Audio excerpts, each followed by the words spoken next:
എല്ലാ കൂട്ടുകാർക്കും സ്വാഗതം.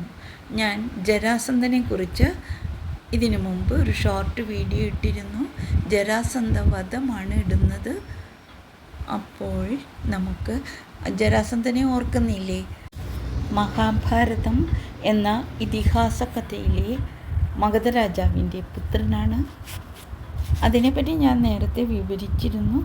മഗധയിലെ രാജാവ് കാശി രാജാവിൻ്റെ ഇരട്ട പെൺമക്കളെ വിവാഹം കഴിക്കുകയും സന്താനം കുറേ നാളുണ്ടായിരുന്നില്ല.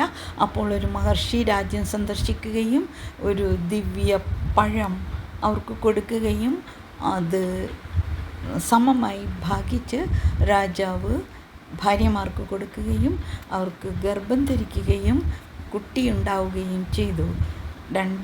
രണ്ട് കഷ്ണങ്ങളായിട്ടാണ് കുട്ടിയുണ്ടായത്. ഒരു പകുതി ഒരു ഭാര്യയ്ക്കും ഒരു പകുതി മറ്റു ഭാര്യയ്ക്കുമായിട്ടാണ് കുട്ടി ജനിച്ചത്. ഉടനെ ആ കുട്ടിയെ കാട്ടിലുപേക്ഷിക്കുകയും ജര എന്ന രാക്ഷസി അതിനെ കൂട്ടിയോജിപ്പിക്കുകയും ചെയ്തു. അതിന് ജീവൻ വെപ്പിച്ച് രാജാവിൻ്റെ അടുത്ത് കൊണ്ടുവന്ന് ഏൽപ്പിക്കുകയും ചെയ്തു. അതാണ് ജരാസന്ധൻ. ജരാസന്ധ വധമാണ് ഇനി പറയാൻ പോകുന്നത്. 10,000 ഗജവീരന്മാരുടെ കരുത്തുള്ളവനായിരുന്നു ജരാസന്ധൻ. എന്നുവെച്ചാൽ 2 ഭാഗങ്ങളാണല്ലോ. 2 പേരുടെ ശക്തി, ഇരട്ടി ശക്തിയായിട്ടാണ് ജരാസന്ധൻ ജീവിച്ചു വന്നത്. ജരാസന്ധൻ്റെ കോപത്തിൽ നിന്നും രക്ഷ നേടാൻ യാദവഗോത്രം വിദൂര ദ്വാരകയിലേക്ക് പലായനം ചെയ്തു. ശക്തമായ ഭൂകമ്പം സൃഷ്ടിച്ച് ആ പേര് തന്നെ ഉള്ള ഈ രാജാവിനെ പാണ്ഡവർക്ക് ആധിപത്യം സ്ഥാപിക്കണമെങ്കിൽ കീഴടക്കണമായിരുന്നു. യാദവ വീരനായ കൃഷ്ണന് മാത്രമേ അവരെ സഹായിക്കാൻ കഴിയുമായിരുന്നുള്ളൂ. ഇതാണ് അദ്ദേഹത്തിൻ്റെ വിജയത്തിൻ്റെ കഥ. ജരാസന്ധൻ കുരുക്ഷേത്ര യുദ്ധത്തിന് മുമ്പ് തന്നെ ഭീമസേനാൽ കൊല്ലപ്പെട്ടു. ജരാസന്ധന് ജനിക്കുന്നതിനു മുമ്പ് തന്നെ അനുഗ്രഹം കിട്ടിയിരുന്നു. ശിവദേവൻ്റെ ഭക്തനാകുമെന്നും വീരശൂര പരാക്രമിയായിരിക്കുമെന്നുമല്ല ആ മഹർഷി, പഴം കൊടുത്ത മഹർഷിയിലെ അത് അനുഗ്രഹിച്ചിരുന്നു. ജരാസന്ധന് കംസനിൽ പ്രിയം തോന്നി 2 പെൺകുട്ടികളെ വിവാഹം കഴിപ്പിച്ചു കൊടുത്തു. കംസനെ കൊല്ലുന്നത് ശ്രീകൃഷ്ണനാണല്ലോ. അപ്പോൾ ശ്രീകൃഷ്ണനെ കൊല്ലുമെന്ന് പ്രതിജ്ഞ ചെയ്തു. എന്താ വെച്ചാൽ പെൺകുട്ടികളുടെ ഭർത്താവിന് കംസനെ കൊന്നതുകൊണ്ട് അവർ വിധവകളായല്ലോ. ജരാസന്ധന് അമാനുഷിക ശക്തിയായിരുന്നു, ശിവഭക്തനായിരുന്നു. കംസൻ ജരാസന്ധൻ്റെ മരുമകനാണല്ലോ. മഗധയുടെ ചുറ്റുമുള്ള രാജ്യങ്ങൾ കീഴടക്കി. ഈ വൈരാഗ്യമൊക്കെ വന്നു കഴിയുമ്പോൾ പിന്നെ യുദ്ധങ്ങളുടെ കളിയാണ്.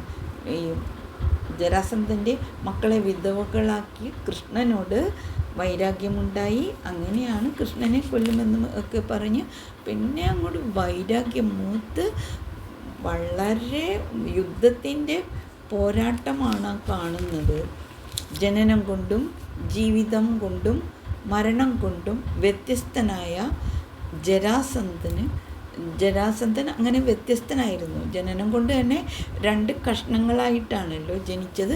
അതിനെ കൂട്ടിയോജിപ്പിച്ചിട്ടാണ് ഒരു വലിയ ശക്തിയായിട്ട് ജനിച്ച് വളർന്ന് ഒരു രാജ്യങ്ങളെല്ലാം, ചുറ്റുമുള്ള രാജ്യങ്ങളെല്ലാം പിടിച്ചെടുത്തു. മധുരയിലെ രാജാവായ കംസനെ കൊണ്ട് മക്കളായ ഹസ്തിയെയും പ്രാപ്തിയെയും വിവാഹം കഴിപ്പിച്ചു.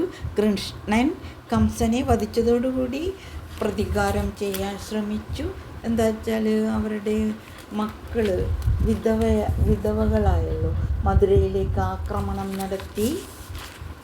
ശിശുപാലൻ കൂട്ടുകാരുടെ ഒപ്പം യുദ്ധം ചെയ്തു. 17 തവണയാണ് തോൽപ്പിച്ചത്. എത്ര വലിയ യുദ്ധമായിരിക്കുമല്ലേ. അപ്പോൾ നമുക്ക് ഊഹിക്കാവുന്നേ ഉള്ളൂ.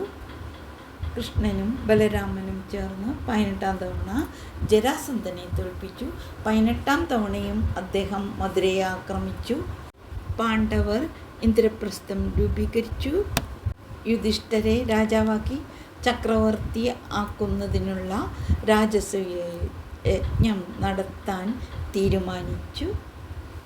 രാജസൂയയാഗം നടത്തുന്നതിന് കൃഷ്ണനുമായി ചർച്ച ചെയ്തു.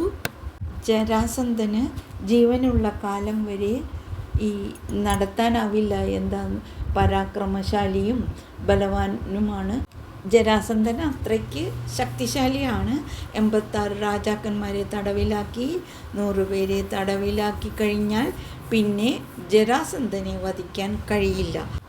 ജരാസന്ധനെ കൊന്ന ശേഷം മാത്രമേ രാജസൂയം നടത്താനാവൂ. അവർ പല സൂത്രങ്ങളും ഉപായങ്ങളെല്ലാം ഗാഢമായ ചർച്ചകൾ നടത്തി. ശക്തിയുടെ രഹസ്യം അറിയാമല്ലോ, ഒരാളല്ല ജരാസന്ധൻ, 2 പേരാണ്. 2 കഷ്ണങ്ങൾ കൂടിയിട്ട് 2 പേര് ഒറ്റയ്ക്ക് ജയിക്കാനാവില്ല. 2 കഷ്ണങ്ങൾ ചേർന്നിട്ടുണ്ടായതല്ലേ ജരാസന്ധൻ. കൃഷ്ണനും അർജുനനും സൂത്രങ്ങൾ മെനഞ്ഞ് ബ്രാഹ്മണൻ്റെ വേഷത്തിൽ ചെന്നു. അതങ്ങനെ പല കാര്യങ്ങളും ഉണ്ട് കേട്ടോ. വളരെ ഒരു കൺഫ്യൂസ്ഡ്, വളരെ ഒരു വല്ലാത്തൊരു കഥയാണിത്. എനിക്ക് ഈ യുദ്ധകഥകളോടൊക്കെ അപ്പോൾ നിങ്ങളറിയുക, ജരാസന്ധനും സംശയം തോന്നി. ഇവർ ബ്രാഹ്മണൻ്റെ വേഷത്തിൽ വന്നപ്പോൾ ചില ലക്ഷണങ്ങളൊക്കെ കാണുമ്പോൾ നമുക്ക് മനസ്സിലാകുമല്ലോ, ബോഡി ലാംഗ്വേജ്, ആ കൈയിൻ്റെയൊക്കെ ഇതൊക്കെ കണ്ടപ്പോൾ ഇവർ ക്ഷത്രിയരാണെന്ന് സംശയം തോന്നി. ആരാണ് നിങ്ങളെന്ന് ചോദിച്ചു. ദ്വന്ദ്വയുദ്ധം നടത്താനാണ് ഞങ്ങൾ. അധർമ്മം ചെയ്യുന്നതും ദുഷ്ടനാണ്, തിരിച്ച് ധർമ്മത്തിൻ്റെയും വഴികളിലേക്കൊക്കെ നീങ്ങുന്നതിന് വേണ്ടിയിട്ടൊക്കെയുള്ള യുദ്ധമാണ് കേട്ടോ. വല്ലാത്തൊരു യുദ്ധമാണ്. നമുക്ക് കേൾക്കുമ്പോൾ തന്നെ, പറയുമ്പോൾ തന്നെ നമ്മൾ അങ്ങോട്ട് വല്ലാതാവുകയാണ്. ഭീമനുമായി ദ്വന്ദ്വയുദ്ധത്തിന് സമ്മതിച്ചു. അതൊക്കെ വളരെ രസകരമാണ് കേട്ടോ. ഭീമനുമായിട്ട് ആ ദ്വന്ദ്വയുദ്ധത്തിന് സമ്മതിക്കുന്ന ആ ഭാഗങ്ങളൊക്കെ. ഭയങ്കര യുദ്ധം നടന്നു. 2 മലകൾ തമ്മിൽ ഗദകൾ കൂട്ടിമുട്ടുന്ന ശബ്ദം ഒന്നും പറയണ്ട, വല്ലാത്ത യുദ്ധമാണ് നടക്കുന്നത്. 2 ആനകളാണ്, എന്താ പറയുന്ന, എല്ലാ ഇടിമുഴക്കം, അതിഘോരമായ യുദ്ധം. 27 ദിവസം അങ്ങനെ യുദ്ധം, ആരും തോക്കുന്നില്ല. അവസാനം ഭീമൻ ജരാസന്ധനെ കീഴടക്കി. ഗദകളെല്ലാം പൊടിഞ്ഞു നുറുങ്ങി. എനിക്ക് അത്ര ഇതായിട്ട് വിവരിക്കാനായിട്ട് പറ്റില്ല. ഞാൻ ചുരുക്കി പറയാം. ജരാസന്ധനെ കീറി 2 ദിക്കിലേക്കായി എറിഞ്ഞു. 2 ദിക്കിലായിട്ട് അങ്ങോട്ട് കീറിപ്പോയി. എന്താണെന്ന് വെച്ചാൽ 2 ദേഹങ്ങൾ കൂടി ചേർന്നാണ്, എങ്ങനെയാണോ വീണ്ടും അത് കൂടി വന്ന് ചേർന്ന് യുദ്ധം ചെയ്യുകയാണ്. അപ്പോൾ ആ ശക്തി ഒന്ന് ആലോചിച്ച് നോക്കൂ, എത്ര ഘോര യുദ്ധമാണെന്നൊന്ന് നമുക്ക് ചിന്തിക്കാവുന്നേ ഉള്ളൂ. എന്നിട്ടും അവസാനം എന്താ ചെയ്തതെന്നറിയോ? ഞാൻ ചുരുക്കി പറയാം.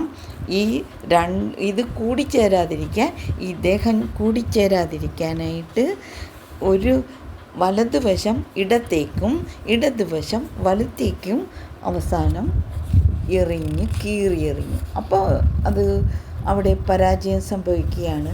പിന്നെ എന്താണെന്നൊക്കെ നിങ്ങൾ തന്നെ നോക്കി മനസ്സിലാക്കുക, കഥകൾ വായിച്ചു നോക്കി മനസ്സിലാക്കുക.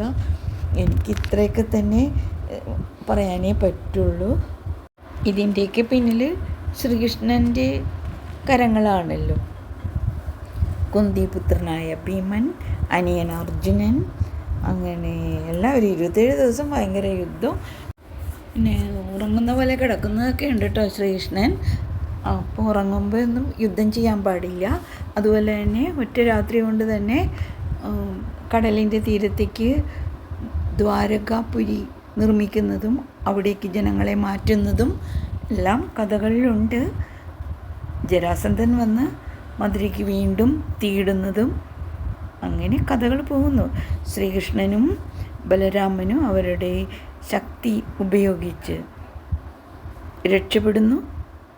കൃഷ്ണൻ മരിച്ചു എന്ന് കരുതി സ്വന്തം നാട്ടിലേക്ക് തിരിച്ചു പോകുന്നതൊക്കെയുണ്ട്. പിന്നെ മനസ്സിലാവും കൃഷ്ണൻ തലസ്ഥാനം മാറ്റി എന്ന്. ഇങ്ങനെയാണ് കഥകളൊക്കെ പോകുന്നത്. അപ്പോൾ തന്നെ നമുക്ക് ഊഹിക്കാവുന്നേ ഉള്ളൂ. ഘോരമായ യുദ്ധം തിരിച്ചു വന്നു. പിന്നെ യുദ്ധത്തിൻ്റെ വലിയൊരു യുദ്ധമാണത്. ഇത് അഭിനയിച്ചവരെ അഭിനന്ദിക്കേണ്ടിയിരിക്കുന്നു.